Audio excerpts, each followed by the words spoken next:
Good morning, Team America. You might have noticed I have a new plant. Which side is it? It's on this side. It's majestic. It's called a ghost plant. Maybe it'll be cool when it grows up. Perhaps just like you. Today we're here to discuss something I think is pretty legit, also has become shockingly relevant. It is the formal versus informal powers of the president. Without further ado, this should be pretty quick and not dirty. Pretty clean, actually. Unlike these plants behind me, which are a hot mess. Formal powers. Look at this handy-dandy whiteboard innovation.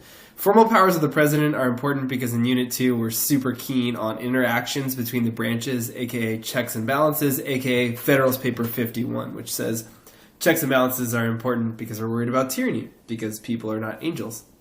So, formal powers. The president can veto. That means when a law is passed by Congress, the president can just shoot it down. And of course, Congress can just overturn that veto with a supermajority. They have commander-in-chief powers. That means the ability to implement military forces, strikes, and as we know from war powers, that's somewhat curtailed by congressional action. But still, the president has pretty much unilateral power to decide what happens with the military, at least in the short term, especially with funding, as we saw Pentagon funding moved to the border wall security. Foreign negotiation and appointment powers. This means the president can appoint diplomats. Also, the president can create executive agreements, which are different from treaties because treaties require ratification by Congress, and agreements, are just kind of like a handshake deal, which is pretty sweet. Also a good way to get something done fairly rapidly. The State of the Union address is basically an update, and it tells us, hey, here's what's going on, and also you should probably care. Also, vote for me and my party. The pardon power refers to this idea that the president can effectively absolve people of their legal sins and remove them from, prison, which is fun. And then finally, usually these are political tools. And then obviously replacing vacancies. Sometimes those vacancies have to be confirmed by the Senate, but for the most part, the president has this power to kind of pick and choose who is involved in their bureaucracy, which is cool. That's formal powers. Informal powers are perhaps more spicy in the modern world because of the power of the interwebs. So let's first talk about lobbying. This is this idea that the president, look at this, left-hand motion. The president has the ability to effectively call Congress people, call anybody they think is significant in the government, and kind of like push for their agenda.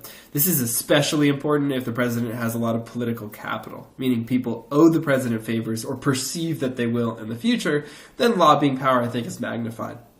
Mass media refers to the president's ability to, utilize the internet and also TV stations, cable news, and kind of get their message across through not only direct advertising, like the government paying for an ad, but also indirect, meaning people like your soundbite, so they replay it over and over and over again. For example, if I were the president and I were to call Comcast Concast when referring to news, and that sound clip is played over and over and over again, that'd be a pretty sweet deal in terms of mass media informal powers. You see this circle? It magnifies my message. Also, political capital, again, as referred to previously, is this idea that people owe you favors, you owe them favors. It's kind of like the another name for pork barrel legislation. Everybody owes everybody favors, log rolling's occurring, and so things happen because you perceive this debt owed or will be owed in the future. Finally, last but not least, is this bully pulpit power. This is just a phrase, and it's the idea that because the president is the president, we have to listen to him or her solely because they're in charge, and therefore everybody takes the message seriously. We're going to retweet it, we're going to talk about it with our friends and family, it'll be on the news, because of the position of office. I hope you guys have an awesome day, and I look forward to the day when our paths cross again. May you have a majestic day.